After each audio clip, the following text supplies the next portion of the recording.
is live and announcing that he's withdrawing troops from Afghanistan. And sparked an American promise that we went to Afghanistan in 2001 to root out al-Qaeda, to prevent future terrorist attacks against the United States. I'll tweet that I'm live right now. Bring the Normans in. We'll look at this for a little bit, and then we'll fucking move on. If it's boring, we'll get it. We'll leave this and go to the news. And I supported that military action along with overwhelming majority of the members of Congress. More than 7 years later, in 2008, weeks before we swore the oath of office, President Obama and I were about to swear, President Obama asked me to travel to Afghanistan and report back on the state of the war in Afghanistan. I flew to Afghanistan, to the Kunar Valley, a rugged mountainous region on the border with Pakistan. What I saw on that trip reinforced my conviction that only the Afghans have the right and responsibility to lead their country, and that more and endless American military force could not create or sustain a durable Afghan government. I believed that our presence in Afghanistan should be focused on the reason we went in the first place, to ensure Afghanistan would not be used as a base from which to attack our homeland again. We did that. We accomplished that objective. I said, among with others, we'd follow Osama bin Laden to the gates of hell if need be. That's exactly what we did, and we got him. It took us close to 10 years to put President Obama's commitment into form, and that's exactly what happened. Osama bin Laden was gone. That was 10 years ago. Think about that. We delivered justice to bin Laden a decade ago, and we've stayed in Afghanistan for a decade since. Since then, our reasons for remaining in Afghanistan have become increasingly unclear, even as the terrorist threat that we went to fight evolved. Over the past 20 years, the threat has become more dispersed, metastasizing around the globe. Al-Shabaab in Somalia, al-Qaeda in the Arabian Peninsula, al-Nusra in Syria, ISIS attempting to create a caliphate in Syria and Iraq and establishing affiliates in multiple countries in Africa and Asia. With the terror threat now in many places, keeping thousands of troops grounded and concentrated in just one country at a cost of billions each year makes little sense to me and to our leaders. We cannot continue the cycle of extending or expanding our military presence in Afghanistan, hoping to create ideal conditions for the withdrawal and expecting a different result. I'm now the 4th United States president to preside over American troop presence in Afghanistan. 2 Republicans, 2 Democrats. I will not pass this responsibility on to a 5th. After consulting closely with our allies and partners, with our military leaders and intelligence personnel, with our diplomats and our development experts, with the Congress and the Vice President, as well as with Mr. Ghani and many others around the world, I've concluded that it's time to end America's longest war. It's time for American troops to come home. When I came to office, I inherited a diplomatic agreement duly negotiated between the government of the United States and the Taliban that all U.S. forces would be out of Afghanistan by May 1, 2021, just 3 months after my inauguration. That's what we inherited, that commitment. It's perhaps not what I would have negotiated myself, but it was an agreement made by the United States government. And that means something. So in keeping Bro, with this that is literally what Mitch McConnell is saying, dude. The United States will begin our final withdrawal, begin it on May 1 of this year. Yeah, legitimately concerned about women's rights. Hasty rush to the exit. As we'll do it responsibly, gazillions of dollars to Saudi Arabia. And we will do it in full coordination with our allies and partners, who now have more forces in Afghanistan than we do. And the Taliban should know that if they attack us as we draw down, we will defend ourselves and our partners with all the tools at our disposal. Our Our allies and partners have stood beside us, shoulder to shoulder in Afghanistan for almost 20 years. And we're deeply grateful for the contributions they have made to our shared mission and for the sacrifices they've borne. The plan has long been in together, out together. U.S. troops, as well as forces deployed by our NATO allies and operational partners, will be out of Afghanistan before we mark the 20th anniversary of that heinous attack on September 11th. But we'll not take our eye off the terrorist threat. We'll reorganize our counterterrorism capabilities and the substantial assets in the region to prevent reemergence of terrorists with a threat to our homeland from over the horizon. We'll hold the Taliban accountable. Taliban! Not to allow any terrorist to threaten the United States or its allies from Afghan soil. The Afghan government has made that commitment to us as well, and will focus our full attention on the threat we face today. In my direction, my team is refining our national strategy to monitor and disrupt significant terrorist threats, not only in Afghanistan, but anywhere they may arise, and they're in Africa, Europe, the Middle East, and elsewhere. I spoke yesterday with President Bush to inform him of my decision. While he and I have had many disagreements over policy throughout the years, we're absolutely united in our respect and support for the valor, courage, and integrity of the women and men of the United States Armed Forces who served. I'm immensely grateful for the bravery and backbone that they have shown through nearly 2 decades of combat deployments. We as a nation are forever indebted to them and to their families. You all know that less than 1% of Americans serve in armed forces. The remaining 99% of them, we owe them. We owe them. They've never backed down from a single mission that we've asked of them. I've witnessed their bravery firsthand during my visits to Afghanistan. They've never wavered in their resolve. They've paid a tremendous price on our behalf. And they have the thanks of a grateful nation. While we'll not stay involved in Afghanistan militarily, our diplomatic and humanitarian work will continue. We'll continue to support the government of Afghanistan. We will keep providing assistance to the Afghan national defenses and security forces. And along with our partners, we have trained and equipped a standing force of over 300,000 Afghan personnel today and hundreds of thousands over the past 2 decades.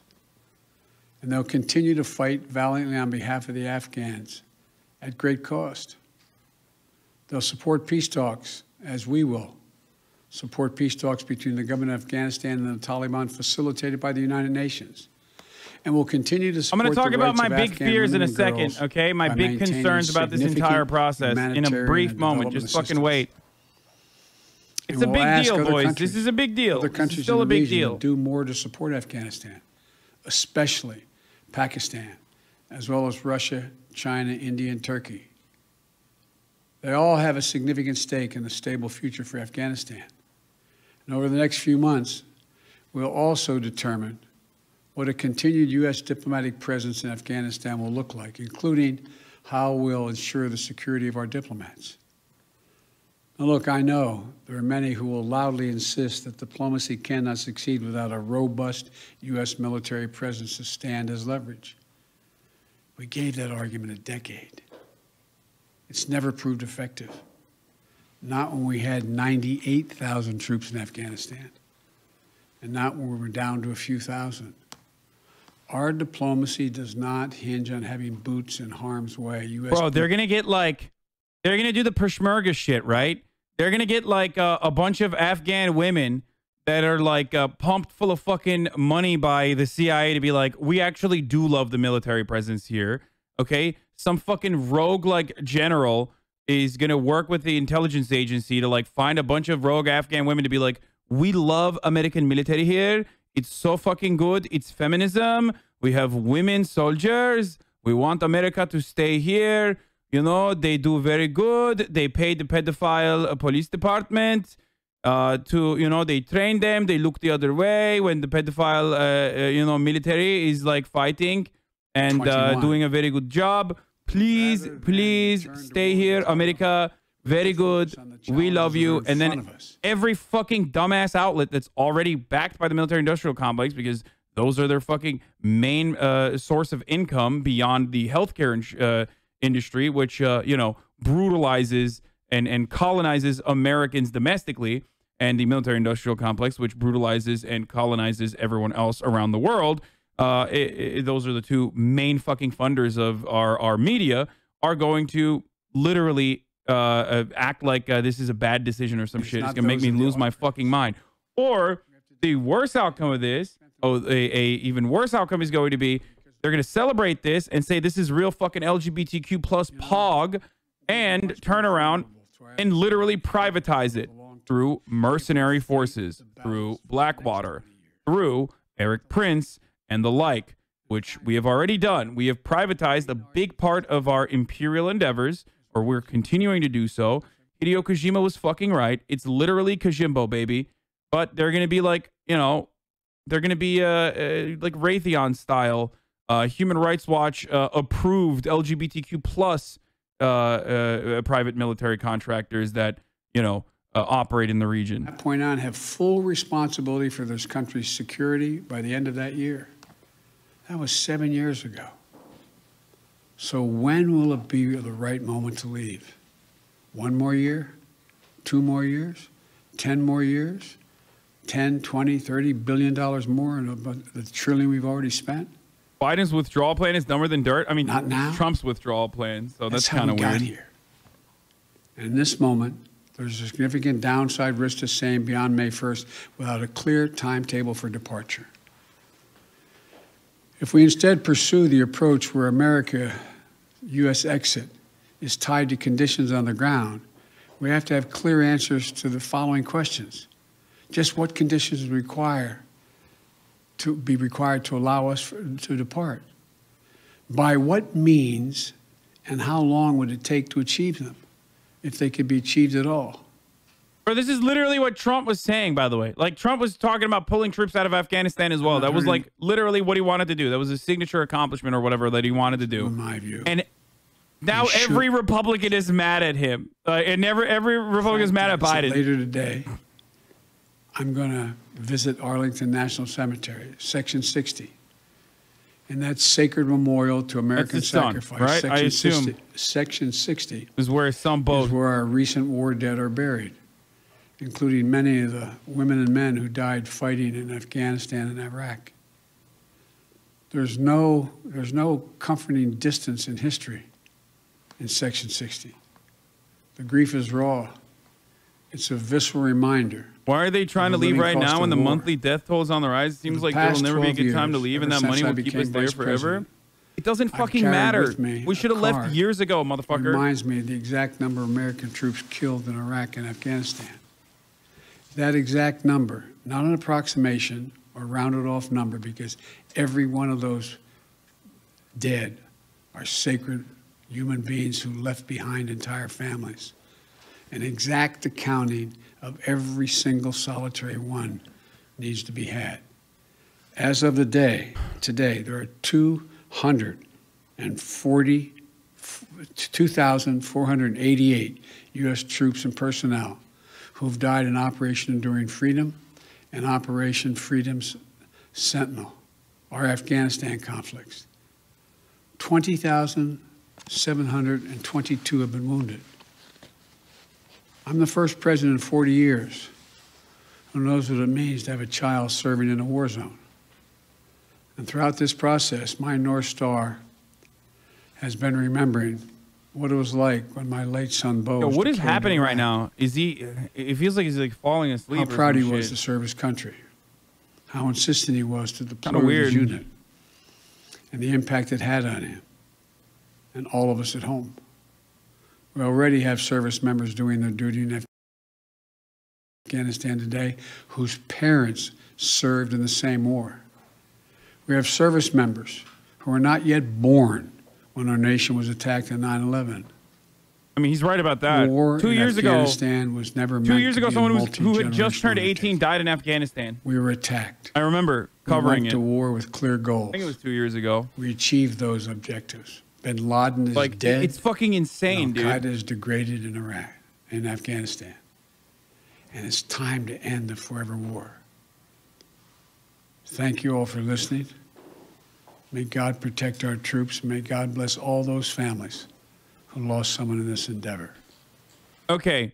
The other thing that I'm like legitimately worried about is they're just going to like fucking let potentially what if they're pulling out so that they can let like fucking Iran take over so they can justify additional military usage of like military forces against Iran to like engage in more, you know, saber rattling with Iran or some shit. I'm like actually fucking worried about that as well. But ultimately, listen, guys, this is a good thing. Pulling out of Afghanistan is a fucking good thing, okay? Pulling out of Afghanistan is a good thing. It's just, no matter what happens, it's always going to have negative consequences because that's how we operate, okay? That's how the United States operates. It's our bread and butter, okay? Our main fucking, domestically, our, you know, primary industry is murdering people through our care industry. And internationally, we are imperialists. And our bread and butter is weapons of war, weapons of murder, weapons of mass destruction. So I'm still worried that there's, I mean, whenever someone says like, oh, I'm going to pull out, it's like an abusive ex, you know what I mean? It's like an emotionally manipulative, abusive ex that has, you know, gaslit you. And they're like, oh, you're doing this nice thing, but okay, why are you doing this nice thing? Even if it literally makes sense. It makes perfect sense for us to pull out of Afghanistan. But it's still genuinely terrifying because at the same time, I'm like, why the fuck are you doing that?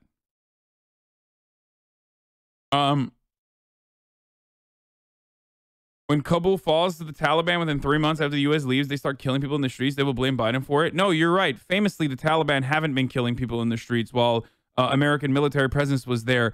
Oh, wait, never mind. You don't know what the fuck you're talking about. They literally have been, okay? So what are you talking about? It's the same kind of, it's the same exact energy as this, okay? Concerns mount that U.S. withdrawal from Afghanistan could risk progress on women's rights. It's fucking bullshit. You don't give a fuck, okay? America has never held up a standard of women's rights as a reason to, like, operate with foreign allies. Kingdom of Saudi Arabia is literally a prime example of this. Shut the fuck up.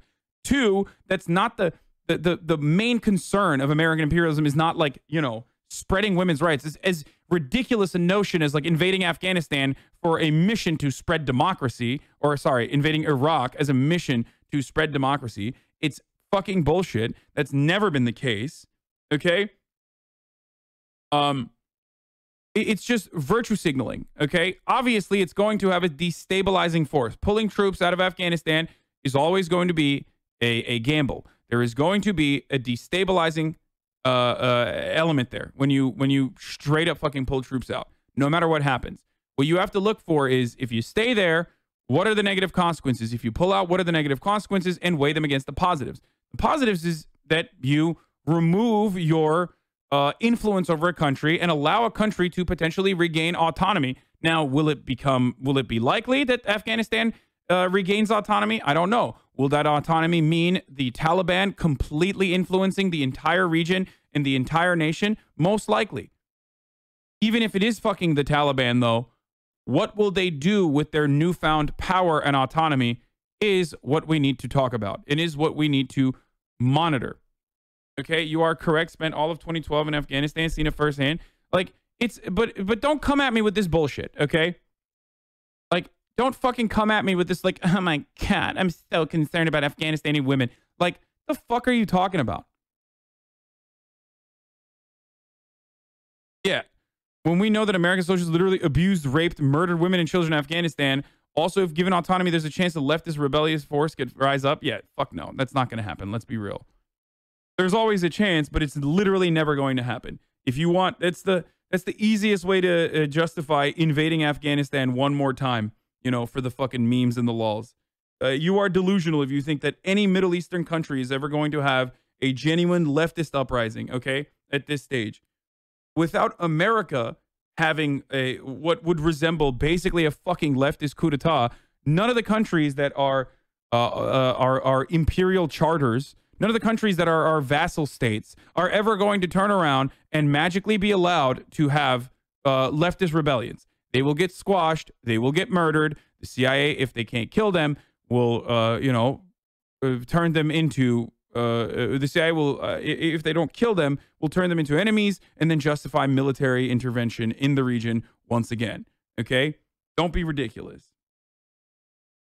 The only times you've actually seen any sort of like liberation or any sort of like populist movement in the Arab Spring, for example, is oftentimes still militant Islamist elements within the governance, within the country's like pre-existing power structure that regain control of the country because the American government and the American State Department is on board with that happening. Okay? That's just how it works. There are very few countries that do not have direct American involvement within their administrations. And Turkey isn't even one of them. Iran would be one of them. Okay? That's like the only fucking country.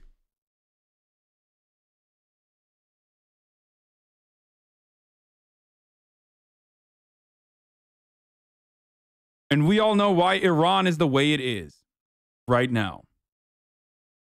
So it's a bad thing to take our troops home? No. Motherfuckers be like Rojava, dude. Yo, white leftists are fucking delusional, dude. They are delusional, bro. Yeah, I know. You saw a bunch of fucking dope vets who are super fucking specific lefties now who were in the region and are now feeding you this information in their podcasts or wherever the fuck you're hearing it from. But like Rojava is never going to be a fucking anarcho-communist nation state, okay, which is inherently an oxymoronic statement. But like, stop, okay, stop. Kurdish autonomy in the region or an independent nation state of Kurdistan will only exist if regional powers allow it, okay? And if the regional power of Turkey and Iran and even Russia allow it to exist, or the regional powers of Israel and the United States allow it to exist. So it's either going to be a puppet state for American interests, or it's going to be an approved Turkish approved autonomous region or autonomous state. Straight up.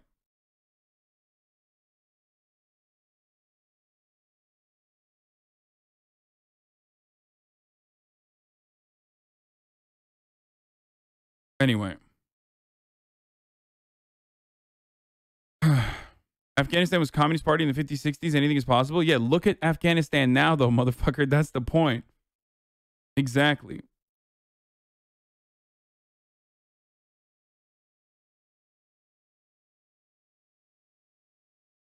Wow, pleasantly surprised by your views on politics. Came here for the GTA gameplay. Gonna stick around for chat. Greets from Greece, yo. Holy shit. We caught a live one, boys.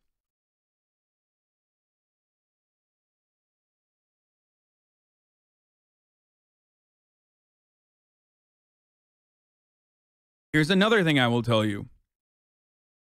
Do not be shocked if we, as the American government, decide to treat Taliban as a legitimate entity, because that's how things work, okay?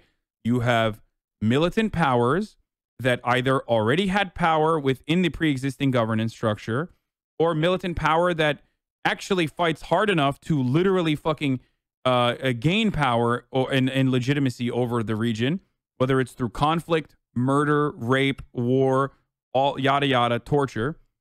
Then they gain actual legitimacy and are solidified or made permanent, made legitimate by the American government, and then they become the fucking actual politicians of Afghanistan. So do not be shocked if, and we are kind of doing this with the Taliban already, that they will now be the actual fucking responsible party for Afghan affairs. Okay?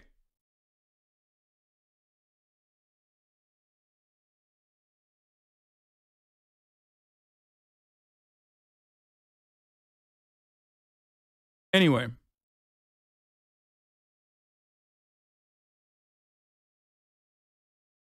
So Of course, there are already like generals and shit talking about how we shouldn't move out.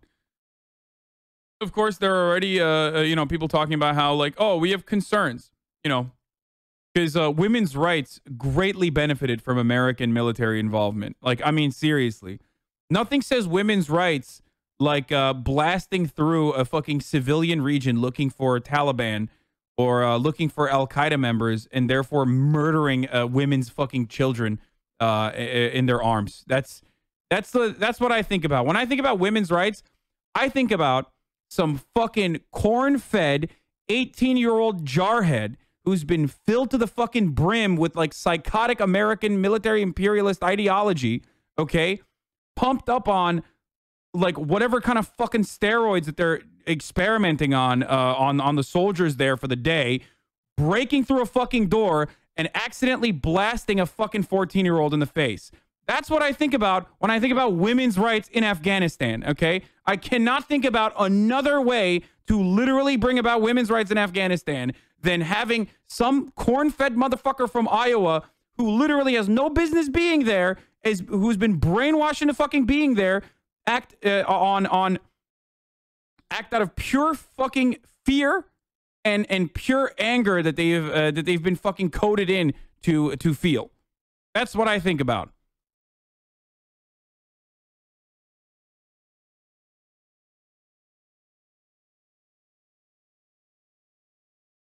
As an Afghan, you're a moron. Okay, shut the fuck up, you dumb bitch.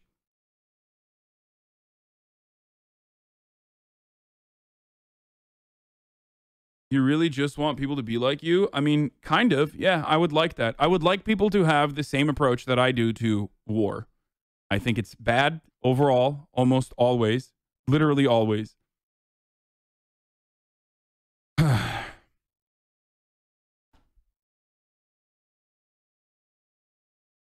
As an Afghan, motherfucker says.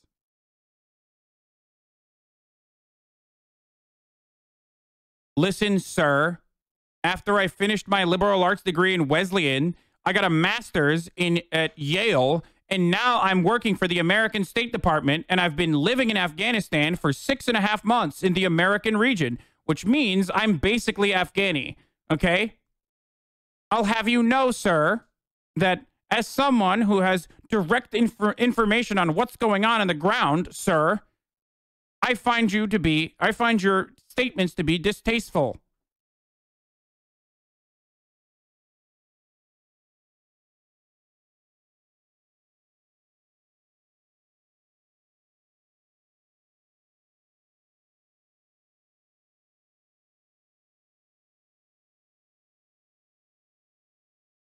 Dude, I agree with the troops moving out, but acting like there wasn't massive progress on women's rights by removing the influence of Taliban in major populous regions in Afghanistan is disingenuous, man. Okay, guys.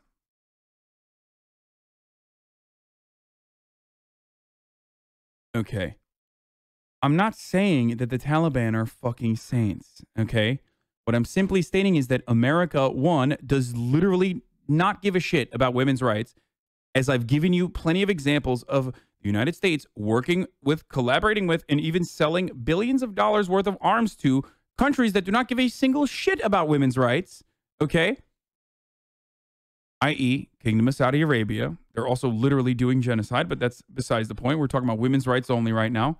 Okay, hashtag feminism. Not only that, but also, like, they haven't done anything for women's rights. It's not women's rights when you literally go and murder people, okay? That's not for feminism. They're not murdering people for feminism. And even if they were, like, saying, we are murdering people right now in Afghanistan for feminism, that would be a laughable notion.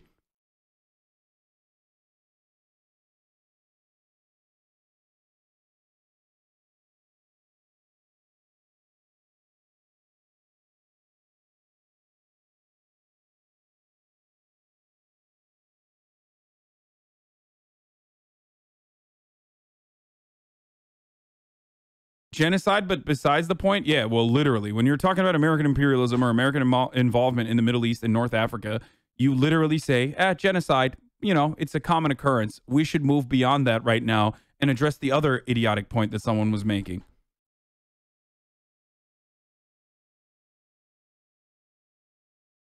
This is no different than the argument people launch against fucking Iran when they're like, oh, Iran is actually really bad against homosexuals.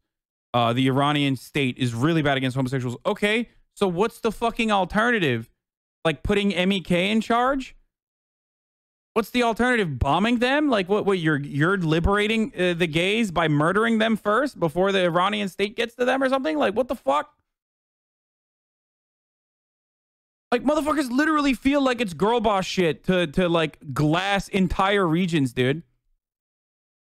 Bro, I was doing, sorry, sweaty. Israel was doing girl boss shit when they were annexing Golan Heights, okay? Only democracy in the Middle East.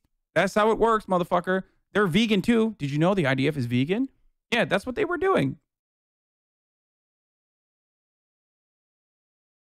I'm demonstrating so much girl power by bulldozing Palestinian territory. Or I'm demonstrating girl boss shit by, I don't know, fucking, like I said, unloading an entire magazine into some fucking unsuspecting 14-year-old.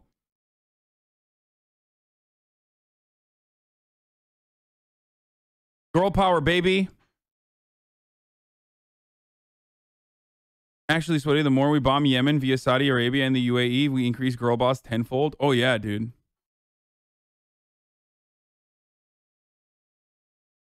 Doing praxis. Yeah, doing so much girl boss shit by, like, murdering women, basically. Okay. All right.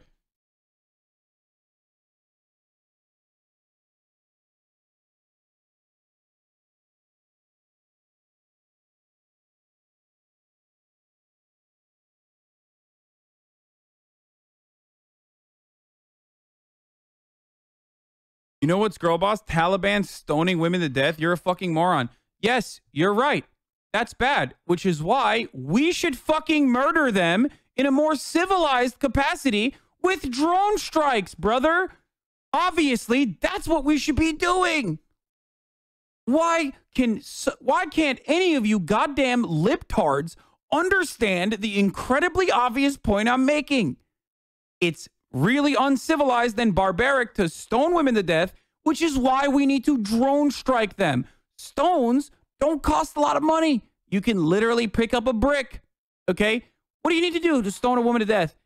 You need a shovel, okay? You need to be able to put up a fucking hole in the ground, have them literally planted inside the hole, and then you can just murder them by stoning them. It's like basically, you know, the sunk cost of a shovel and stone is really cheap. On the other side, you have R&D costs to develop a Raytheon laser-guided missile. You have so many employed people that are literally working around the clock, American brains, the top minds of American society, working side by side to find the most effective way of fucking evaporating, lasering women from miles away from a fucking bunker in Nevada. Okay? Think about that. Using just an Xbox controller. Oof. Oh my God, I get horny thinking about the millions and millions of dollars that are going to be cycling through the American economy just to fucking murder women, which is the infinitely more civilized way of doing things.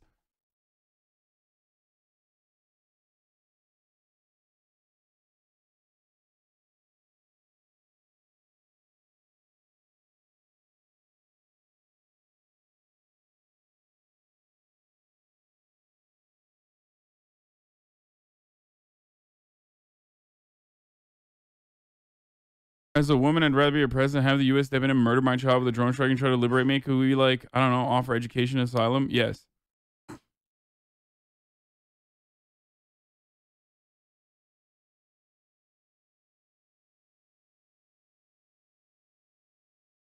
Zizek talks about this sort of inversion of values in one of his books. Somehow the left has convinced itself that it's actually feminism, inclusiveness, woke, when the U.S. and its allies use imperial warfare against a third world country.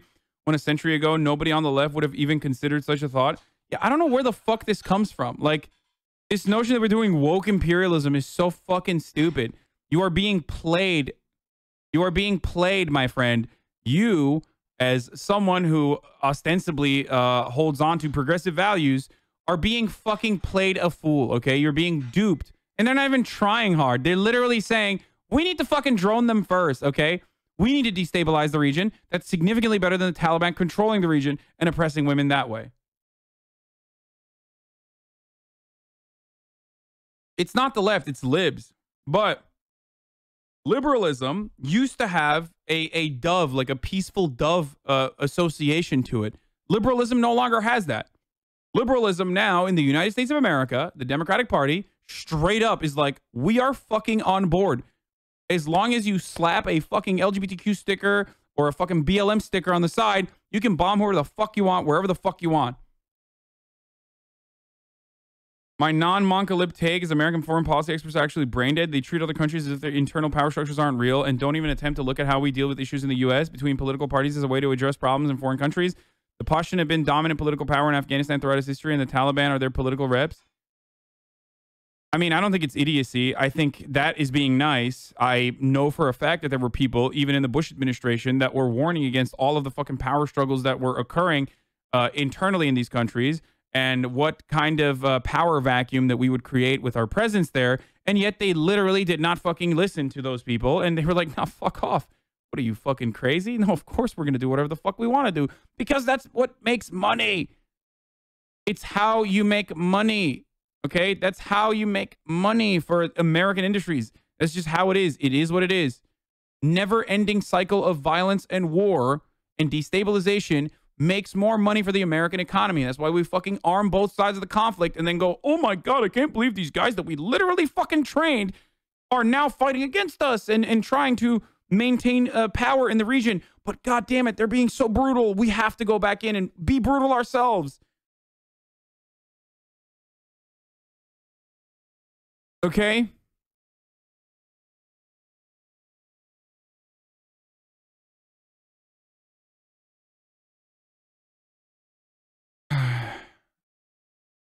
Why do you feel imperialism is a mandatory component of capitalism to deter any likelihood of leftist opposition or help, please? Vladimir Lenin had some really good takes about this. I'm not even kidding. Imperialism is a necessary state for capitalist for capitalist dominance.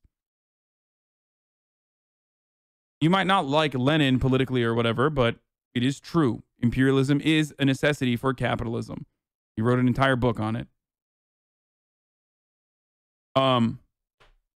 Imperialism, the highest stage of capitalism. Anyway,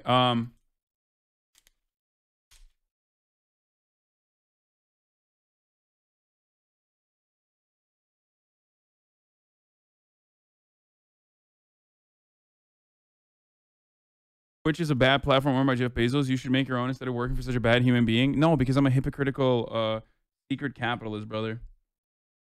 So obviously I'm not going to do that. We're going to continue on with this, but before we continue on with this, look, imperialism is a necessary state for capitalism, but also imperialism is a necessary state for capitalism. Also, 60-second ad breaks at the top of every hour is a necessary state for the Hasanabi broadcast to continue as a contractual obligation. If you'd like to no longer see these ads and have an ad-free broadcasting experience, all you need to do is subscribe. You can do it for $5 or for free. If you think my takes are dog shit, you can subscribe to tell me that in your subscription message. If you think my takes are fucking good, you can subscribe to do that as well. Okay? Now, you might be wondering, how can I do this for free, Hassan? How does that happen? Well, you can do it for free by connecting your Amazon Prime account to your Twitch account. You get one free Twitch Gaming or Prime Gaming.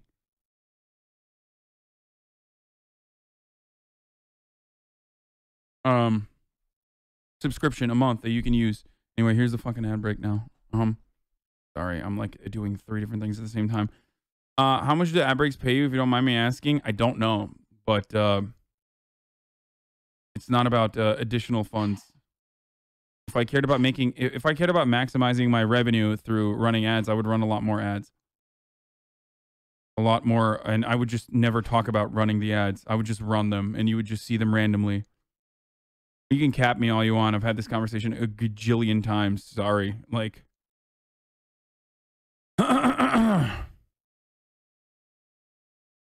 Yeah, I never ran a single fucking ad before they were mandatory in my contract, so...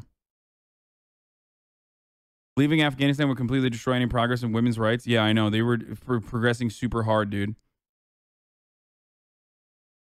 Today, women in Afghanistan have a very special place. They're stronger than ever and have achieved what has never been achieved before. They cannot be ignored. They will not be ignored. Fatima Galani, an Afghan women's rights activist and one of the 4 women on the Afghan government's negotiating team, said at a recent Congressional Women, Peace and Security Caucus virtual discussion. Fawzia Kufi, one of the other women of the government's team for talks with the Taliban, recalled that in 2001, when the Taliban government was thrown out of power, I, along with thousands of millions of Afghans, could walk in the streets of Kabul freely without the fear of being whipped or beaten up for what I wear. Now, of course, that changed very quickly because then a second fear added on to my existence as someone living in Afghanistan, and that was, fucking on a day where there were no clouds, that could mean that I could get fucking evaporated with a laser from the sky.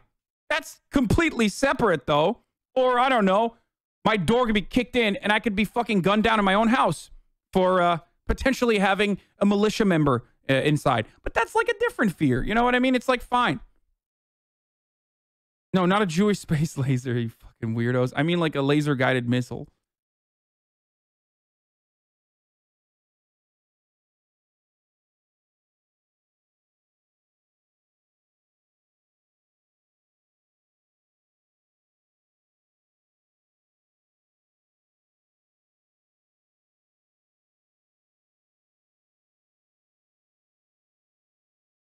Anyway,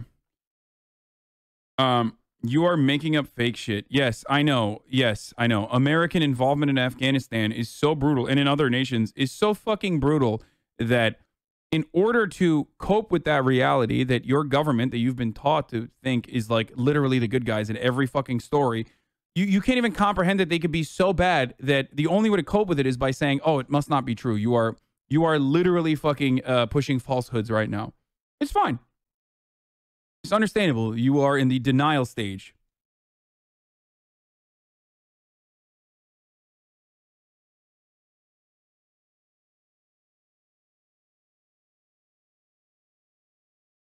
You are making up real shit.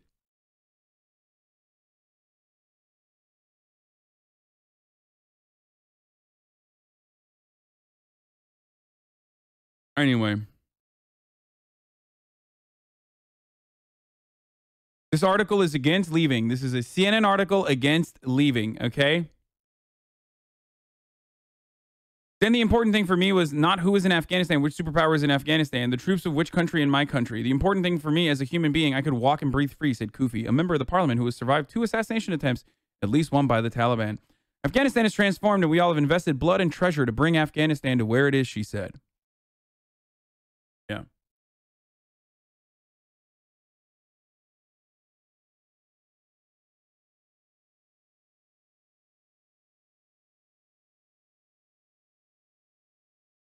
So the problem is with autonomy for women and for marginalized communities in these regions, in this region or in these nations that we are colonizing, okay? The problem is the history of like women's struggle doesn't start in 2001. It doesn't start circa 2001.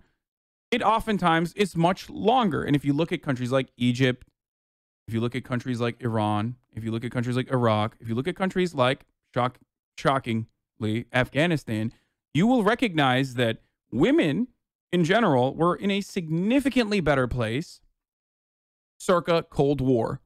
Okay? These are all nations that allowed, or as a consequence of the Cold War, created either fascist or ultra-conservative militancy, oftentimes egged on or backed by the American government against Russian or USSR involvement and like actual socialist movements that were building up in all of these countries. Okay?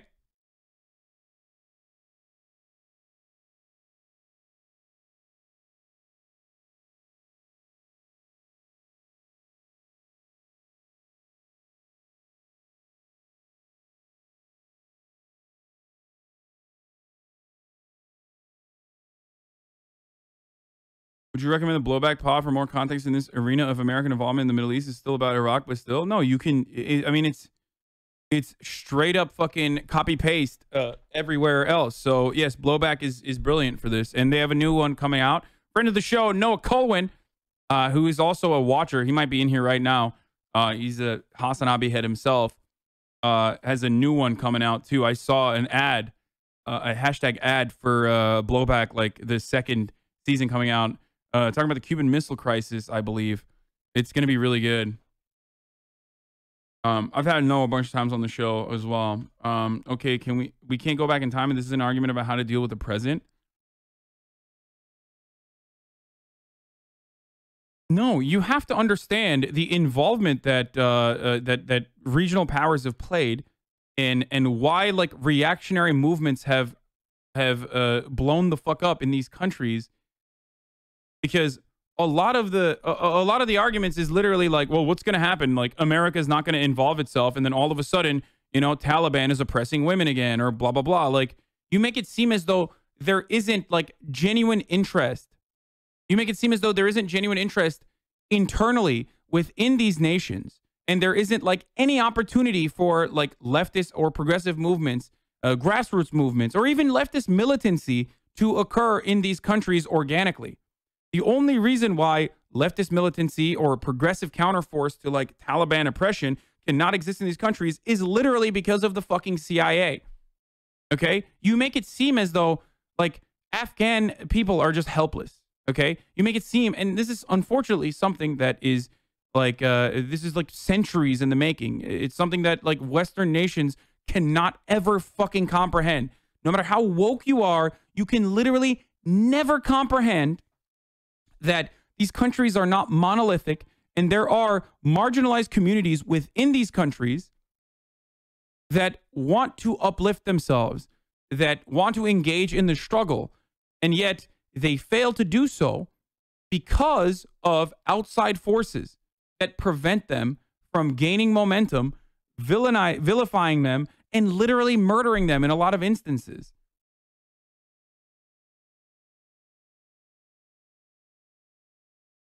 That shit pisses me off, dude.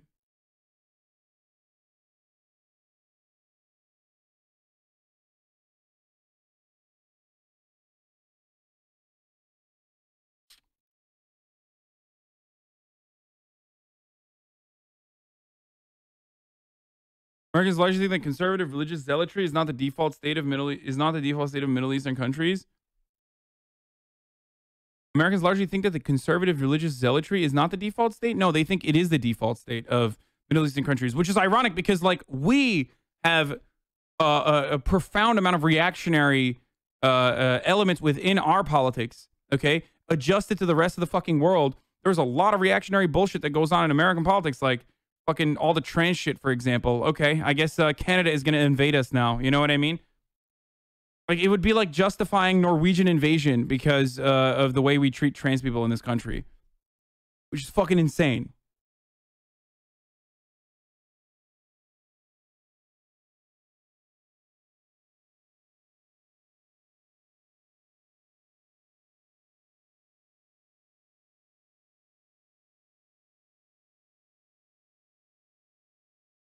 Anyway.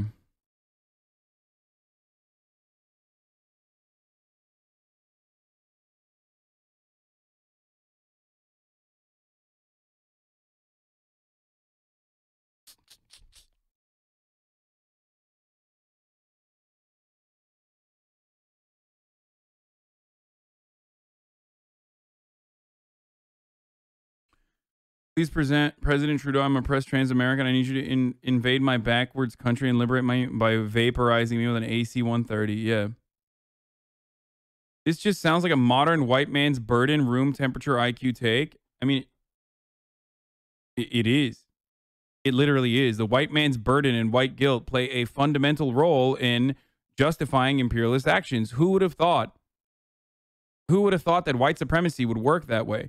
And anyway, like I was saying, dude, when you look at this shit and when you read this from like, you know, NGOs that have mounted in the region, or like, you know, the specific Afghan spokesperson, spokeswomen that you have tapped to offer these delicious quotes that justify continued American involvement in Afghanistan, and then don't talk about how it's literally the same shit the fucking Mitch McConnell is saying. You're doing a disservice to the public, okay? Where is it? What did he say? I mean, he literally said that, like, where the fuck is it? He straight up talked about how this would roll back women's rights in Afghanistan. Okay?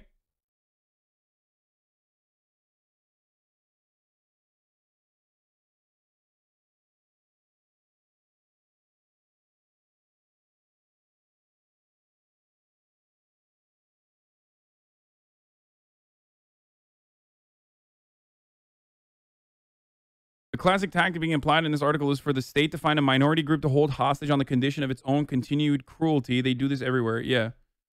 It's really fucked up. Yeah, I know. Mitch motherfucking, anti-abortion McConnell legitimately cares about women's rights, dude. For straight up. Like, conservatives that would literally love to implement Taliban-style rule in America just by white people and for Christian and white values, okay, white Christian values, turn around and act like they give a fuck about eradicating religious conservatism elsewhere. They don't. It's just a talking point for dumbass liberals to fucking hold on to because there's a little bit of truth in it, okay? There is, of course, truth to the Taliban oppressing women. Of course there is. That's just religious conservatism. It is a fucking fundamental plank of religious conservatism no matter where the fuck you go because religious conservatives are fucking freaks everywhere around the world, okay? You don't hate the Taliban. You hate religious conservatism, or you don't hate Afghani people. You hate religious conservatism, okay? You hate them because of their fundamentalist point of view, their bastardization of a religion, or their bastardized interpretation of religion, and how they fucking use that to put pressure on marginalized communities and to subject them to tremendous cruelty and maintain their fucking grip on power. That's literally what conservatives do here in the United States, adjusted to our obvious, cultural values or whatever the fuck, wherever we're at. Okay? It's a little bit different in Afghanistan in comparison to, the United States of America. But this is something that you always have to remember.